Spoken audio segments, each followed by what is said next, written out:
Documents required for GST registration.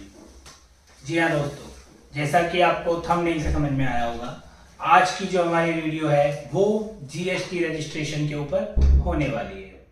यानी कि एक पर्सन या एक कंपनी या एक पार्टनरशिप कैसे जीएसटी रजिस्ट्रेशन ले सकती है, क्या क्या उसकी फॉर्मेलिटीज होती है, क्या क्या डॉक्यूमेंट्स आपको रिक्वायर्ड होते हैं जीएसटी नंबर लेने के लिए। तो आज की जो हमारी वीडियो होने वाली है इसी के ऊपर होने वाली है, तो वीडियो को पूरा देखें। हो सकता है वीडियो थोड़ी लंबी हो, स्किप ना करें। अगर आप चाहते हैं सारी चीजों को बारीकी से और सिंपल लैंग्वेज में समझना तो वीडियो को स्किप ना करें, वीडियो को एंड तक देखें। अगर वीडियो पसंद आए तो लाइक करें, सब्सक्राइब करें, शेयर करें। दोस्तों, मैंने नोटिस किया है कि लोग वीडियोस देखते तो हैं लेकिन उसको सब्सक्राइब नहीं करते। तो चलिए फिर बिना देरी के शुरू करते हैं। हेलो दोस्तों, कैसे हैं आप सब? बढ़िया। मेरा नाम विवेक कुमार चौधरी और एक बार फिर से आप सभी का स्वागत करता हूं आपके अपने प्लेटफॉर्म चौधरी विवेक कुमार पर, जहां आपको मिलता है फाइनेंस और अकाउंट्स का पूरा ज्ञान। चलिए फिर आज की वीडियो की हम शुरुआत करते हैं। जैसा कि हमने पिछली अपनी वीडियोस में बताया कि जीएसटी होता क्या है, जीएसटी कब लेना जरूरी हो जाता है, तो उन्हीं टॉपिक्स को हम कंटिन्यू करते हुए आज हम जानेंगे कि जीएसटी लेने के लिए क्या क्या डॉक्यूमेंटेशन होती है और कौन कौन से डॉक्यूमेंट्स हमें रिक्वायर्ड होते हैं और कौन कौन से प्रोसीजर हमें फॉलो करने होते हैं। तो आज की वीडियो में दोस्तों हम 4 टॉपिक को कवर करने वाले हैं। पहला, how can get registered in GST, यानी कि एक पर्सन या एक कंपनी या एक फर्म कैसे जीएसटी में रजिस्टर्ड हो सकती है। उसके बाद टाइप ऑफ जीएसटी रजिस्ट्रेशन, यानी कितने टाइप के जीएसटी रजिस्ट्रेशन होते हैं। उसके बाद दोस्तों डॉक्यूमेंट्स फॉर जीएसटी रजिस्ट्रेशन, यानी कि जीएसटी नंबर लेने के लिए अलग अलग फर्म्स को या अलग अलग कंपनीज में या फॉर्मेशन किसी भी कंपनी या फर्म्स को फॉर्मेट करने के लिए फॉर्मेशन के लिए कौन कौन से डॉक्यूमेंट्स की रिक्वायरमेंट होती है, उसके बारे में हम आज इस वीडियो में आपको बताएंगे। और last but not least, advantage of GST registration, यानी कि जीएसटी नंबर या जीएसटी रजिस्ट्रेशन लेने का क्या एडवांटेज है, उसके बारे में भी हम इस वीडियो में जानेंगे। चलिए फिर शुरू करते हैं। पहला पॉइंट है हमारा, how can registered in GST. दोस्तों, जीएसटी में रजिस्ट्रेशन लेने का एक सिंपल सा फॉर्मेट है, सिंपल सा मेथड है। गुड्स एंड सर्विस टैक्स की जो ऑफिशियल वेबसाइट है, यानी www.gst.gov.in, वहां पर जाकर के कोई भी पर्सन रजिस्टर जो रिक्वायर्ड डॉक्यूमेंटेशन और रिक्वायर्ड क्रेडेंशियल्स है उसको फुलफिल करके वो जीएसटी नंबर अप्लाई कर सकता है। उसके बाद हम दोस्तों आगे बात करते हैं टाइप ऑफ जीएसटी रजिस्ट्रेशंस की, यानी कि कितने टाइप के या किन किन तरीकों के जीएसटी नंबर्स आप ले सकते हैं। उसमें सबसे पहला आता है प्रोप्राइटरशिप या इंडिविजुअल्स, यानी कि एकल स्वामित्व, अगर हिंदी में हम बोले प्रोप्राइटरशिप, जिसका मतलब होता है इसका जो ऑनर होता है वो अकेला एक पर्सन होता है, यानी कि इंडिविजुअल, उसके जो भी फैसले लेने का हक होता है वो सिर्फ और सिर्फ एक पर्सन जो उसका प्रोप्राइटर है उसको होता है। उसके बाद दोस्तों आता है पार्टनरशिप या फिर पार्टनरशिप और एलएलपी, यानी कि लिमिटेड लायबिलिटी पार्टनरशिप। दोनों ही पार्टनरशिप का एक फॉर्मेट है, दोनों ही पार्टनरशिप्स हैं, यानी पार्टनरशिप जो है वो तो पार्टनरशिप है, साथ ही साथ एलएलपी जो है वो भी एक पार्टनरशिप ही है, यानी एलएलपी।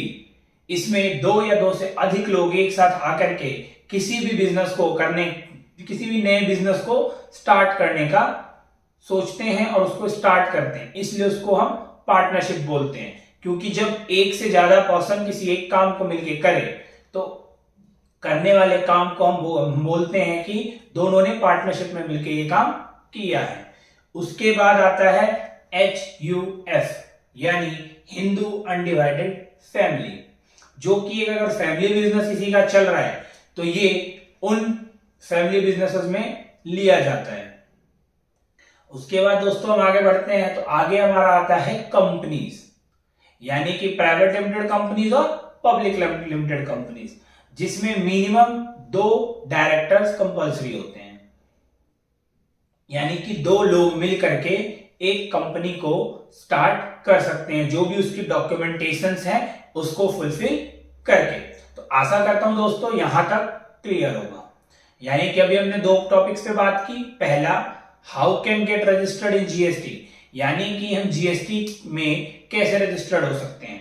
और सेकंड टॉपिक हमने डिस्कस किया टाइप ऑफ जीएसटी रजिस्ट्रेशंस, कि कितने टाइप के जीएसटी रजिस्ट्रेशंस होते हैं। चलिए दोस्तों अब हम आगे बढ़ते हैं अपने नेक्स्ट टॉपिक की तरफ, जो कि है documents required for GST registration. यानी कि जब आप जीएसटी रजिस्ट्रेशन लेने जाते हैं तो वहां पर आपको क्या क्या रिक्वायरमेंट्स, कौन कौन सी टाइप ऑफ फॉर्म्स, क्योंकि डिफरेंट टाइप्स ऑफ फॉर्म के लिए डिफरेंट टाइप्स ऑफ डॉक्यूमेंटेशंस हैं। कुछ डॉक्यूमेंटेशंस तो ऐसी है जो सभी में कॉमन है, लेकिन कुछ एडिशनल डॉक्यूमेंटेशंस आपसे एडिशनली मांगे जाएंगे in its all depend on type of business properties, यानी कि बिजनेस की जो आपकी प्रॉपर्टी है वो किस पे डिपेंड करते हैं, यानी किस टाइप का बिजनेस स्टार्ट करना चाहते हैं उसके ऊपर डिपेंड करता है कि आपसे एडिशनल डॉक्यूमेंट्स क्या मांगे जाएंगे। तो चलिए हम एक एक करके सभी फॉर्म्स या सभी टाइप के बिजनेसेस में रिक्वायर्ड डॉक्यूमेंट्स के बारे में जानते हैं। पहला जो हमारा आता है प्रोप्राइटरशिप या योर इंडिविजुअल्स फॉर्म, यानी कि एकल स्वामित्व, जिसमें जिसका जो मालिक होता है वो एक ही पर्सन होता है, इंडिविजुअल्स होता है। तो अगर हम बात करें प्रोप्राइटरशिप की, तो प्रोप्राइटरशिप में सबसे पहले जो डॉक्यूमेंट्स हमें चाहिए होता है वो पैन कार्ड ऑफ ऑनर, यानी कि जो ऑनर है, यानी कि जो अपने नाम पे फर्म बनाना चाह रहा है उसका जो पैन कार्ड है, यानी परमानेंट अकाउंट नंबर, जो कि NSDL द्वारा जारी किया जाता है, इनकम टैक्स के द्वारा दिया जाता है, वो पैन नंबर में रिक्वायर्ड होता है। ये कंपल्सरी डॉक्यूमेंट है जीएसटी लेने के लिए। उसके बाद दोस्तों आता है हमारा फोटोग्राफ। डॉक्यूमेंट्स के साथ ही साथ हमें फोटोग्राफ्स ऑफ ऑनर भी चाहिए, यानी कि उनकी जो ऑनर है उसका एक पासपोर्ट साइज का फोटो चाहिए होता है। उसके बाद तीसरा डॉक्यूमेंट जो हमें चाहिए होता है वो चाहिए होता है आधार कार्ड ऑफ ऑनर, यानी कि जो ऑनर है उसका जो आधार कार्ड है वो भी हमें चाहिए होता है। साथ ही साथ एक ईमेल आईडी और एक फोन नंबर, जो कि आप जीएसटी में रजिस्टर कराना चाहते हैं, जिसको आप इन फ्यूचर ओटीपीज और ईमेल्स के लिए यूज करना चाहते हैं। ये जो 5 डिटेल्स हैं ये हर एक टाइप ऑफ फॉर्म्स में कंपल्सरी है, यानी ये जो 5 डॉक्यूमेंटेशन है ये सभी टाइप की फॉर्म्स में, अगर आप प्राइवेट लिमिटेड रजिस्टर करना चाहते हो, चाहे पब्लिक लिमिटेड रजिस्टर कराना चाहते हो, LLP कराना चाहते हो, पार्टनरशिप बनाना चाहते हो, इंडिविजुअल्स बनाना चाहते हो, सभी टाइप ऑफ बिजनेसेस में ये 5 डॉक्यूमेंटेशन जो है वो कॉमन है। इसके एडिशनली आपको क्या चाहिए, एक बैंक अकाउंट की डिटेल, यानी कि जो ऑनर है उसके नेम पे या उसने जो फर्म बनाई है उसके नेम पे बैंक अकाउंट की जो डिटेल है, यानी बैंक अकाउंट का जो पासबुक है या उसकी चेकबुक है वो हमें रिक्वायर्ड होती है। वो आपको जब आप रजिस्ट्रेशन लेंगे उस टाइम आपको पोर्टल के ऊपर उनकी डिटेल्स को फुलफिल करना पड़ता है। उसके अलावा जो हमें डॉक्यूमेंट चाहिए वो चाहिए एड्रेस प्रूफ ऑफ ऑनर, यानी कि जो ऑनर है उसका जो एड्रेस प्रूफ है जहां वो रहता है उसका भी हमें प्रूफ चाहिए होता है। साथ ही साथ हम जिस प्लेस पे बिजनेस करने वाले हैं, यानी कि जो आपका प्रिंसिपल प्लेस ऑफ बिजनेस होने वाला है उसका प्रूफ भी हमें चाहिए होता है। तो ये डॉक्यूमेंटेशन दोस्तों, ये तो हो गए डॉक्यूमेंटेशन। इसके अलावा हमें क्या डिटेल्स चाहिए होती है, इसके अलावा भी हमें 3-4 डिटेल्स और है जो हमें रजिस्ट्रेशन के टाइम पे चाहिए होती है। यानी कि जब भी जिसमें सबसे पहला आता है नेम ऑफ फर्म या नेम ऑफ रजिस्ट्रेशन, यानी कि आप किस नाम से रजिस्ट्रेशन लेना चाहते हैं ये भी आपको बताना होगा। लेट्स से अगर मैं अभी जो मेरा YouTube चैनल है, अगर मैं इसको जीएसटी में रजिस्टर्ड कराना चाहूं, तो अगर मैं चाहूं तो सॉरी, मैं अगर चाहूं तो इसको अपने नेम, जो हमारा YouTube का चैनल का जो हमारा नेम है चौधरी विवेक कुमार, इसके नेम से रजिस्टर्ड करा सकता हूं। यानी कि इसका जो मेन मोटो, यानी कि जो मेरा जीएसटी नंबर आएगा उसके ऊपर जो ट्रेड नेम आएगा, यानी जिस नेम से बिजनेस करूंगा वो लिखा आएगा चौधरी विवेक कुमार। इसी तरीके से अगर आप रजिस्टर्ड कराना चाहते हो प्रोप्राइटरशिप, तो आपको जो ट्रेड नेम है, जिस नाम से आप व्यापार करोगे, वो आपको उस पोर्टल पे डालना होता है, ताकि आपके जीएसटी सर्टिफिकेट पे वो वही ट्रेड नेम मेंशन हो। उसके बाद जो नेक्स्ट डॉक्यूमेंट, जो नेक्स्ट डिटेल जो मैंडेटरी होती है, प्रोडक्ट टाइप, यानी कि आप टाइप ऑफ बिजनेस, यानी कि आप किस टाइप का बिजनेस स्टार्ट करना चाहते हो, आइदर मैन्युफैक्चरिंग या फिर सर्विस, और या फिर डायरेक्ट रिटेल में सेल करना या होलसेल में बिजनेस करना। यानी कि आपको टाइप ऑफ बिजनेस जिसमें आप डील करने वाले हो, ये भी आपको बताना होता है। उसके बाद टाइप ऑफ कमोडिटी, किस कमोडिटी में आप डील करोगे, वो भी आपको बताने होते हैं। और कोई भी 5 मेजर HSN यानी हार्मोनाइज सिस्टम नोमेनक्लेचर, जो हमने अपनी पिछली वीडियोस में बताया था, आप वो पिछली वीडियोस हमारे यूट्यूब चैनल से जाके देख सकते हैं, वहां जाके आप चेकआउट कर सकते हो। उसमें हमने बताया था कि HSN जो रिक्वायर्ड होता है, एक तरह का आईडी, रोल नंबर होता है जीएसटीएन में किसी भी प्रोडक्ट का, तो वो आपको 5 जो मेजर आपके टाइप ऑफ बिजनेस में जो मेजर प्रोडक्ट्स हैं, उनके 5 HSN डिटेल्स भी आपको पोर्टल पे डालनी होती है। तो ये था दोस्तों प्रोप्राइटरशिप में रिक्वायर्ड डॉक्यूमेंटेशन फॉर रजिस्ट्रेशन, यानी कि PAN card, Aadhaar card, PAN card of owner, Aadhaar card of owner, address proof of owner, mobile number, email ID, passport size of photos, trade name, उसके बाद प्रिंसिपल प्लेस ऑफ बिजनेस, उसके बाद HSN की details, और साथ ही साथ टाइप ऑफ कंपनी नेम, यानी कि किस नेम से आप बिजनेस स्टार्ट करना चाहते हैं। ये सारी डिटेल्स डाल के आप प्रोप्राइटरशिप में जीएसटी नंबर ले सकते हो। आगे बढ़ते हुए दोस्तों, आगे हम आते हैं HUF यानी हिंदू अनडिवाइडेड फैमिली। इसमें जो मैंने आपको पहले बताया कि 5 डॉक्यूमेंट, जो 5 डिटेल्स या डॉक्यूमेंट्स हैं, वो सभी में कॉमन है। कौन कौन से? ऑनर का आईडी प्रूफ यानी KYC documents, know your customer जो डॉक्यूमेंट्स होते हैं केवाईसी, यानी pan card, Aadhaar card, mobile number और ईमेल आईडी और पासपोर्ट साइज फोटो, ये सभी टाइप के बिजनेसेस में कॉमन रहने वाले हैं। इसके अलावा एडिशनल हमें क्या क्या चाहिए? अगर आप HUF बनाना चाहते हैं तो HUF का एक अपना अलग से पैन नंबर बनता है, यानी आपका जो पैन का नंबर है उसके नाम से आप HUF रजिस्टर नहीं करा सकते। अगर आप HUF रजिस्टर कराना चाहते हैं तो आपको HUF का अलग से पैन नंबर अप्लाई करना पड़ता है। तो जब आप पैन नंबर रिसीव कर लोगे, उसके बाद आप उस पैन नंबर के थ्रू रजिस्टर्ड अपने जीएसटी पोर्टल पे जाके रजिस्ट्रेशन ले सकते हो HUF में। HUF में भी दोस्तों सेम HUF का पैन कार्ड चाहिए। उसके बाद हेड ऑफ फैमिली, यानी कि जो आपके घर का कर्ता, यानी कि जो हेड ऑफ फैमिली है, उसका भी पैन कार्ड इसके अंदर मस्ट होता है। तो ये डॉक्यूमेंटेशन हमें चाहिए होती है HUF में।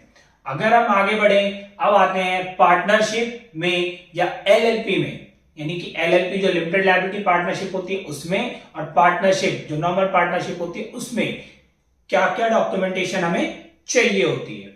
उसमें दोस्तों हमें अगर आप 2 पार्टनर हैं तो दोनों पार्टनर के Aadhaar card, PAN card, email ID, phone number और पासपोर्ट साइज फोटोज, ये चाहिए होता है। इसके अलावा कुछ एडिशनल डॉक्यूमेंट्स हमें चाहिए होते हैं, like pan card of LLP और पार्टनरशिप फर्म।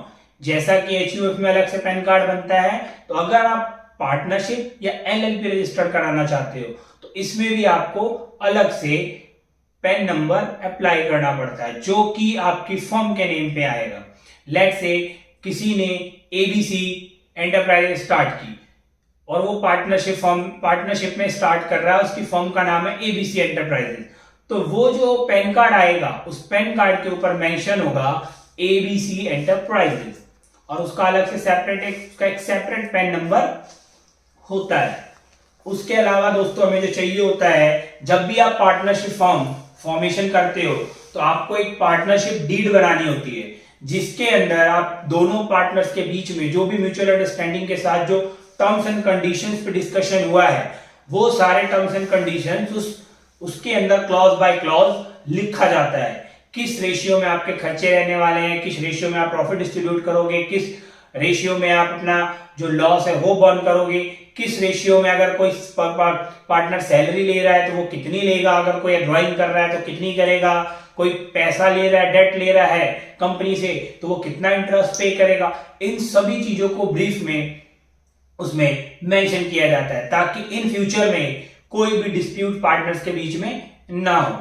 उसके साथ ही दोस्तों दो पार्टनर में से कोई एक साइनिंग अथॉरिटी होता है जिसके साइन चेक पे चलते हैं, या तो वो एक होगा या दोनों होंगे। अगर दोनों हैं तो दोनों के साइनिंग अथॉरिटी के एक लेटर पार्टनरशिप जो फॉर्म बनाने जा रहे हैं उसके लेटर हेड पे चाहिए। अगर आप किसी एक पर्टिकुलर को बना रहे हो साइनिंग अथॉरिटी तो आपको उसका जो सिग्नेटरी अथॉरिटी यानी कि सभी पार्टनर्स के जो साइनिंग लेटर होगा विद स्टैम्प वो भी आपको एज अ प्रूफ देना पड़ेगा।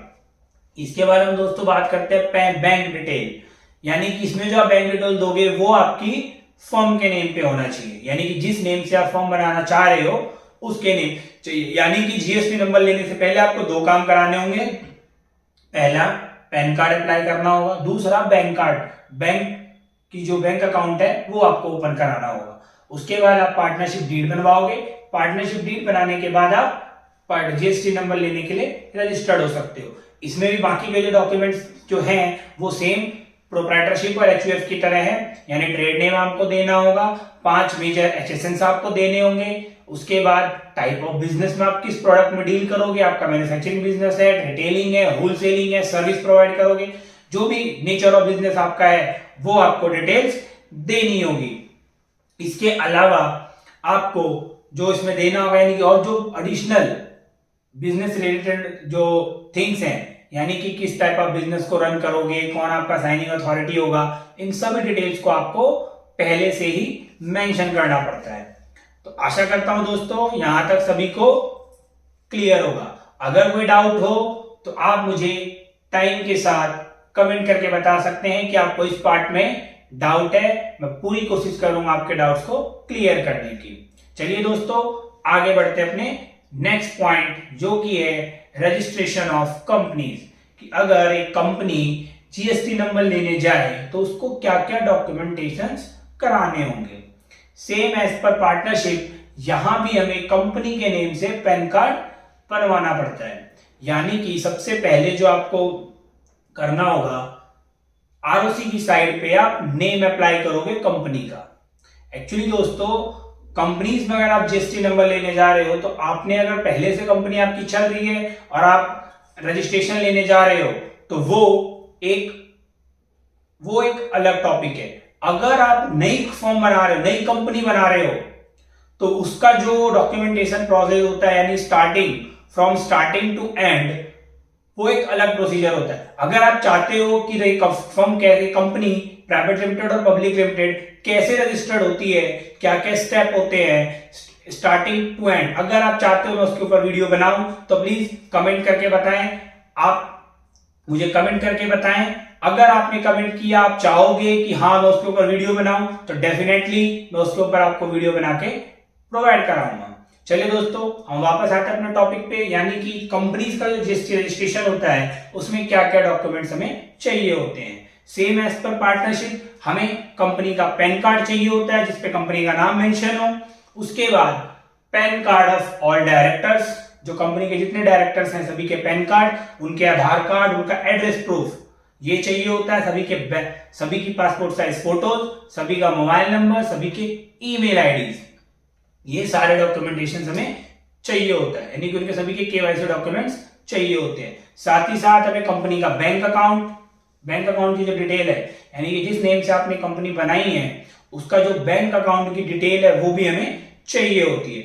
उसके बाद जो भी आपके डायरेक्टर्स है उसमें से कोई एक या एक से ज्यादा डायरेक्टर होगा जो साइनिंग अथॉरिटी होगा। तो जो साइनिंग अथॉरिटी जो बोर्ड ऑफ रेजुलेशन से पास होता है वो भी हमें चाहिए होगा। उसके साथ पैन कार्ड, जो साइनिंग अथॉरिटी है उसका पैन कार्ड भी हमें चाहिए होगा। साथ ही साथ हमें चाहिए होगा AOA यानी कि आर्टिकल ऑफ एसोसिएशन, और सेकंड डॉक्यूमेंट चाहिए होगा MOA मेमोरेंडम ऑफ एसोसिएशन। ये दोनों डॉक्यूमेंट्स जो होते हैं वो कंपनी जब इनकॉर्पोरेट होती है उस टाइम पे प्रोवाइड कराया जाता है। अगर आप चाहते हैं इसके ऊपर वीडियो आए तो प्लीज कमेंट करके बताएं। उसके बाद जो साइनिंग अथॉरिटी उसका आधार कार्ड भी हमें चाहिए। उसके अलावा जो एडिशनल डॉक्यूमेंट्स हमें चाहिए होते हैं वो चाहिए होता है कंपनी का इनकॉर्पोरेशन सर्टिफिकेट, यानी कि जीएसटी में रजिस्टर्ड होने से पहले एक जगह उसे और रजिस्टर्ड होना पड़ता है, वहां जो रजिस्टर्ड वो हुई है तो वहां से उसको एक पर्टिकुलर नंबर मिलता है, एक सर्टिफिकेट मिलता है कि now you have been registered with us. तो वो जो रजिस्ट्रेशन सर्टिफिकेट होता है वो भी हमें इसमें लगाना होता है, यानी कि जीएसटी की जब आप नंबर लेने जाओगे तो आपको वो डिटेल भी यहां पर देनी होती है।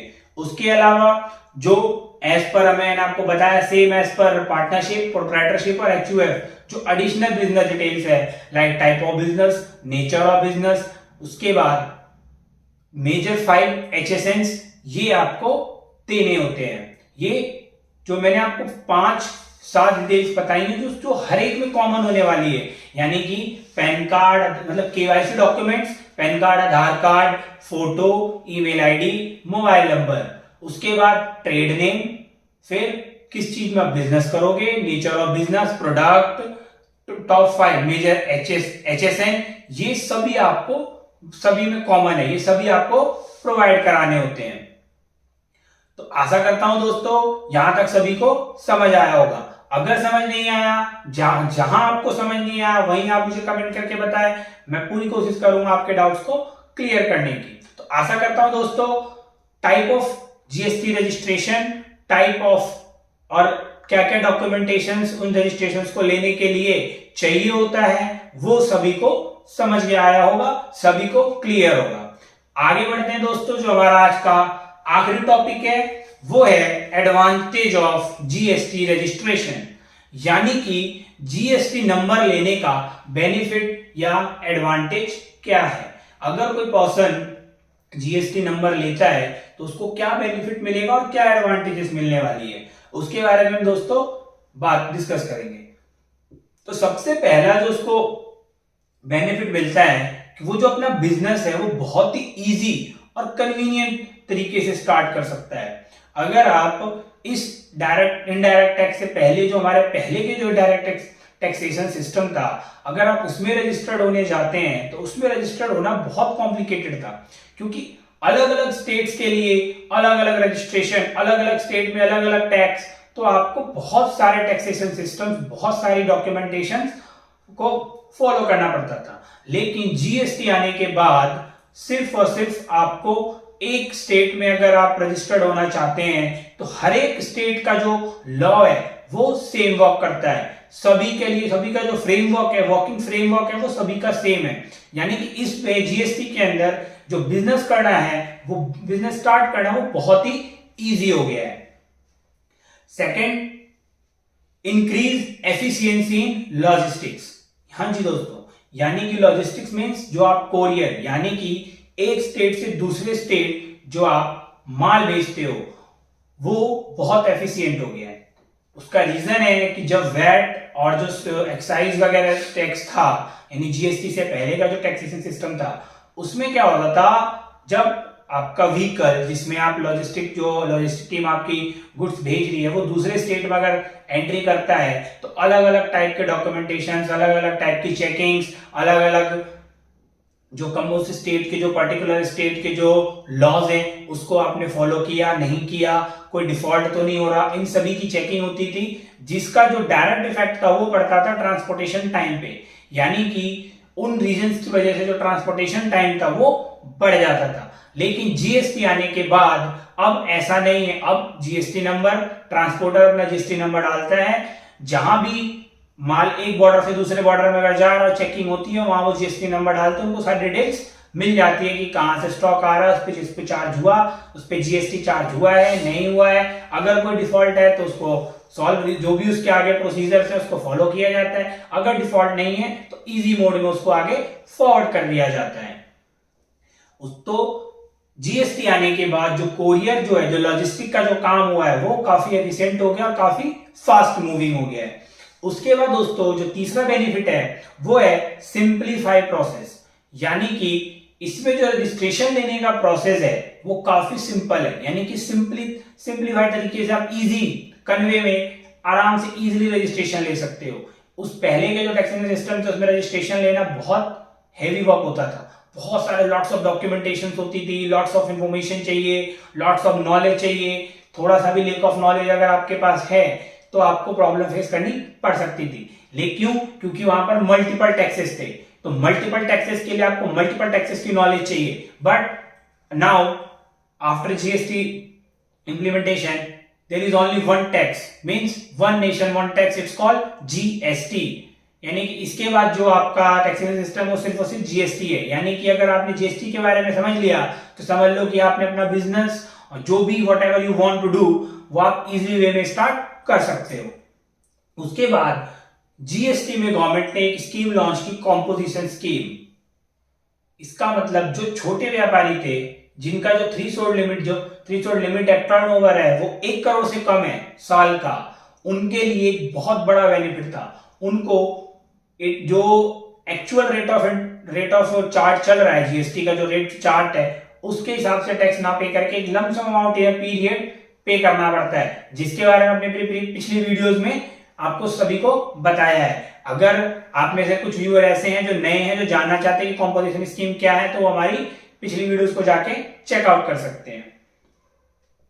उसके बाद दोस्तों जो 5वां बेनिफिट है जीएसटी में रजिस्टर्ड होने के लिए, जो थ्रेशोल्ड लिमिट है वो जो अदर टैक्सेशन सिस्टम था, यानी जीएसटी से पहले के जो टैक्सेशन सिस्टम थे उनसे काफी बड़ा हुआ है। जैसा कि हमने अपनी पिछली वीडियोस में आपको बताया हुआ है कि जो एक जीएसटी नंबर लेने के लिए जो थ्रेशोल्ड लिमिट है वो क्या है।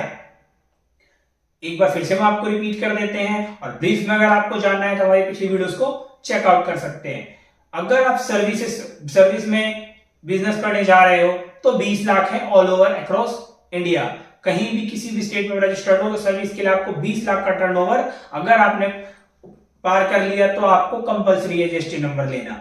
लेकिन अगर आप गुड्स में डील कर रहे हो, यानी कि आप एक वस्तु या एक प्रोडक्ट या एक थिंग का सेल और बाइंग और सेलिंग कर रहे हो, तो आपको 40 लाख का टर्नओवर है जो करना है एक्सेप्टेड 9 स्टेट्स, जिस 9 में हमारे 7 सिस्टर्स नॉर्थ ईस्ट और 2 एक उत्तराखंड और एक हिमाचल प्रदेश ये इंक्लूडेड है।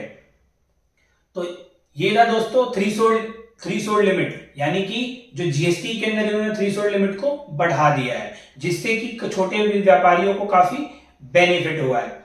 अब दोस्तों जो हमारा 6th और मोस्ट इंपॉर्टेंट चौथा टॉपिक है, मोस्ट इंपॉर्टेंट जो बेनिफिट है वो है element the cascading effect of taxes.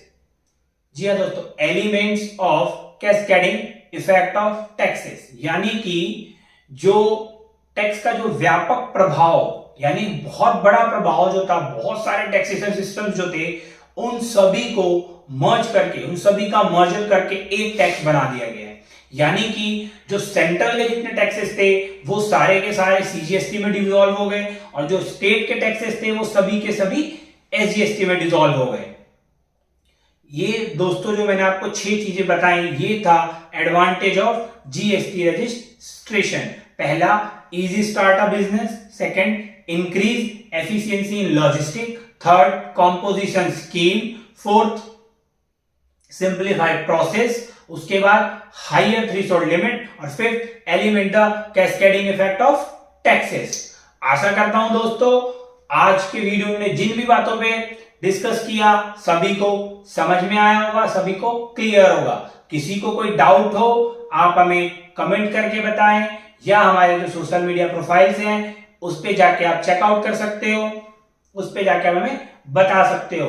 दोस्तों एक गुजारिश आपसे और है, और एक बात मैं आप सभी के साथ डिस्कस करना चाहूंगा। मैंने भी पिछले कुछ दिनों में नोटिस किया है कि हमारे जो व्यूअर्स हैं वो हमारे चैनल पे आते हैं, वीडियो देखते भी हैं, बट उसको ना तो लाइक करते हैं ना चैनल को सब्सक्राइब करते हैं।